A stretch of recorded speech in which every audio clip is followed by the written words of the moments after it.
നിങ്ങളുടെ favourite shows ഇനി ഒരിക്കലും മിസ്സാവില്ല. ഇപ്പോൾ C5 കാണും നിങ്ങളുടെ ഫേവറേറ്റ് ഷോ തികച്ചും സൗജന്യമായി.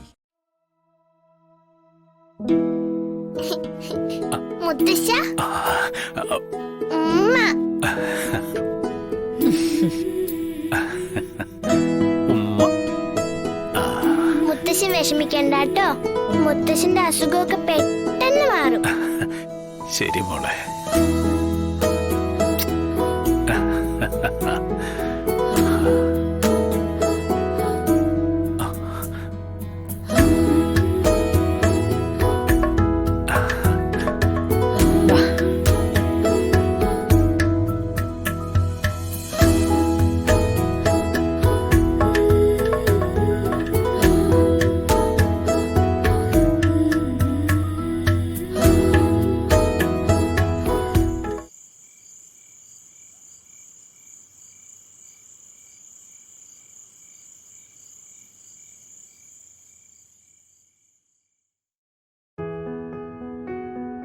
നഖം വെട്ടിയില്ല?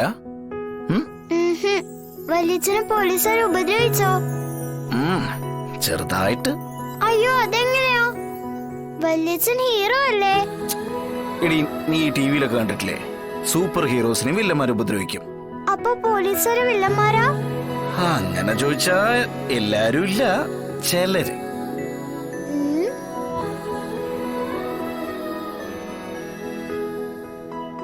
എന്തേ, എന്താണ് എന്റെ പപ്പിക്കുട്ടി ആലോചിക്കണേ? അവർക്ക് നല്ല ഇടി കൊടുക്കണം വല്യച്ഛ. ഓ, ആർക്കിട്ട്? വല്യച്ഛനെ ഉപദ്രവിച്ച പോലീസുകാർക്കിട്ട്. എന്റെ പപ്പിക്കുട്ടി പറഞ്ഞല്ലേ, കൊടുത്തേക്കാം. അല്ല, എന്റെ പപ്പിക്കുട്ടിയുടെ പനിയൊക്കെ മാറിയോ? വല്യച്ഛനെ കണ്ടപ്പോഴേ മാറി. അങ്ങനെ മാറുന്ന പനിയുണ്ടോ? വല്യച്ഛനല്ലേ എനിക്ക് ഏറ്റവും ഇഷ്ടം. അപ്പൊ വല്യച്ഛനെ പോലീസ് പിടിച്ചോണ്ട് പോയ സങ്കടം വരില്ലേ എനിക്ക്? സങ്കടം വരും. അങ്ങനെ സങ്കടം കൂടി പനി വന്നതാ. വല്യച്ഛനെ പോലീസുകാരെ വിട്ടപ്പോ പനിയും മാറി. ആണോ? ചുണ്ടരി കുട്ടി, വലിയ കുട്ടി ഇങ്ങോട്ട് വാ, ചോദിക്കട്ടെ.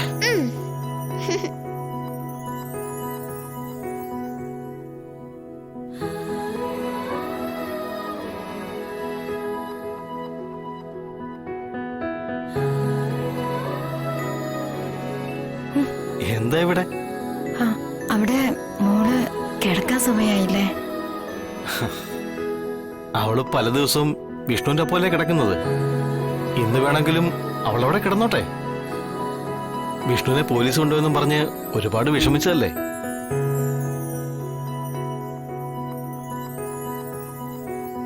അവര് തമ്മിൽ ഒരുപാട് ചോദിക്കാനും പറയാനും ഒക്കെ ഉണ്ടാവില്ലേ. ആ പിന്നെ ഇയാള് വാ.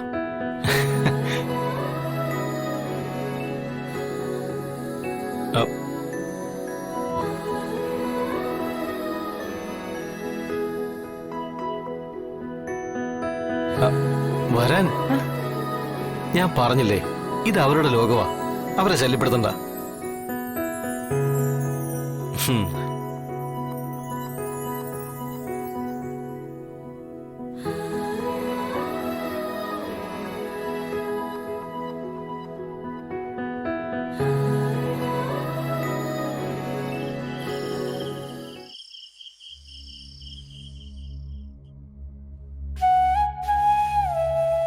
മോൾക്ക് ഇഷ്ടായോ എല്ലാരെയും?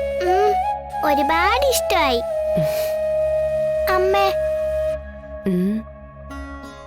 അമ്മയുടെ വീട്ടുകാരെയൊക്കെ കണ്ടു. അച്ഛൻ എന്നാ അമ്മ വരിക? പറയമ്മേ, അമ്മ എന്താ അമ്മ ഒന്നും മിണ്ടാത്തത്? അച്ഛൻ വരും മോളെ. എപ്പോഴും അമ്മ ഇത് തന്നെയല്ലേ പറയുന്നേ? എപ്പോഴാ വരുന്നേന്ന് പറ അമ്മേ. നോക്ക്, അമ്മമ്മയും ഷാരിക ആന്റിയൊക്കെ കാണിച്ചു തരാന്നുള്ള വാക്ക് പാലിച്ചില്ലേ അമ്മ? അതുപോലൊരു ദിവസം അച്ഛനെയും കാണിച്ചു തരാം. എന്നാ അമ്മ അത്? ഒരു ദിവസം. എന്നിട്ട് നമ്മൾ അച്ഛനൊപ്പം താമസിക്കോ? പറയമ്മേ, താമസിക്കോ? പറയമ്മേ. മോളെ, അതൊക്കെ അപ്പോഴല്ലേ. താമസിക്കണമെന്നില്ല അമ്മ. അമ്മേ. എന്നാലും മോളുടെ ഒരു സമാധാനത്തിന് താമസിക്കുമെന്ന് പറയമ്മേ. നമുക്ക് താമസിക്കാം.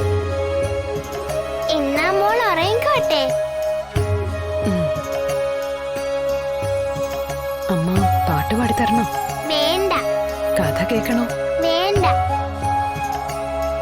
സ്വപ്നത്തിലേ ഞാൻ അച്ഛനെ ഒന്ന് കാണാൻ പറ്റുമോ നോക്കട്ടെ.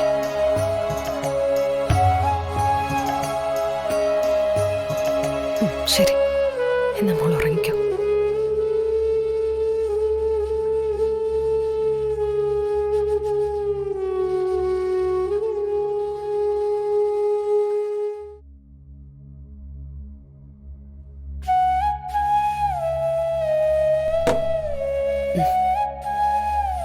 ഉറങ്ങിയോ? അവള് കണ്ണടച്ച ഉടനെ ഉറങ്ങും. അച്ഛനെ സ്വപ്നം കാണുമെന്ന് പ്രതീക്ഷയുള്ള ഉറക്കം അല്ലേ? അമ്മ കേട്ടു അല്ലേ? ഇതൊക്കെ പതിവുള്ളതാ.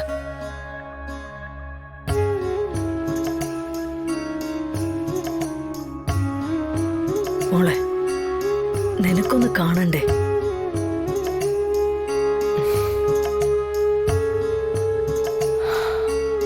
വേണ്ടമ്മേ. കൺവെട്ടത്ത് നിന്ന് മാറി നിൽക്കാൻ തന്നെയായിരുന്നു തീരുമാനം. പക്ഷേ വിധി വീണ്ടും വലിച്ചിങ്ങോട്ടടുപ്പിച്ചു. ഒറീസയിലും പഞ്ചാബിലും ഒക്കെ പോസ്റ്റിംഗ് ചോദിച്ചു വാങ്ങിച്ചത് ഞാൻ തന്നെയായിരുന്നു. പറ്റുന്നത്ര ദൂരത്തേക്ക് പോകണമെന്നായിരുന്നു ആഗ്രഹം. പക്ഷേ മനസ്സിവിടുന്ന് ഒരടി പോലും അകന്നു മാറിയില്ല. ഒടുവിൽ ഇങ്ങോട്ടുള്ള ട്രാൻസ്ഫറും എന്റെ അപേക്ഷ പ്രകാരം. ഞാൻ ഇവിടെ ഇല്ലെങ്കിൽ വിഷ്ണുവേട്ടനെയും സത്യാമ്മയൊക്കെ ഒരു മുൾച്ചെടി പോലെ ഞെരിച്ചു കൊല്ലുമെന്ന് എനിക്ക് മനസ്സിലായി.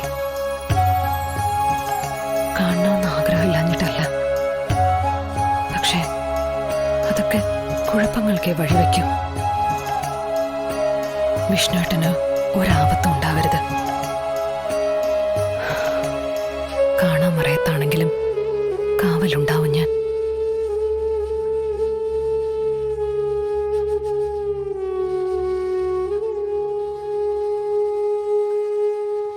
ഈ നാട്ടിൽ എവിടെയൊക്കെയോ വിഷ്ണുവേട്ടന്റെ കാൽപ്പാടുകൾ പതിഞ്ഞിട്ടുണ്ട്. വിഷ്ണുവേട്ടൻ ശ്വസിച്ച വായുവായിരിക്കാം ചിലപ്പോ ഞാനും ശ്വസിക്കുക. വിഷ്ണുവേട്ടനും ഞാനും ഒരേ മഴ നനയുന്നുണ്ട്. അത്രയൊക്കെ മതി അമ്മ എനിക്ക്.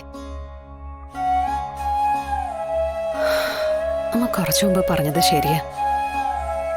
ആലോചിച്ചു നോക്കിയപ്പോ എനിക്കത് മനസ്സിലായി. സ്നേഹത്തിനും സാന്ത്വനത്തിനും ഒരാശ്വസിപ്പിക്കലിനും ഒക്കെ വേണ്ടി ദാഹിച്ചിരുന്ന, അതിനുവേണ്ടി വാശിയും ശാഠ്യവും കാട്ടിയിരുന്ന ശാലിനി ഇനി ഉണ്ടാവില്ല. ഡൗൺലോഡ് ചെയ്യൂ C5 ആപ്പ്. കാണൂ എല്ലാ എപ്പിസോഡുകളും സൗജന്യമായി.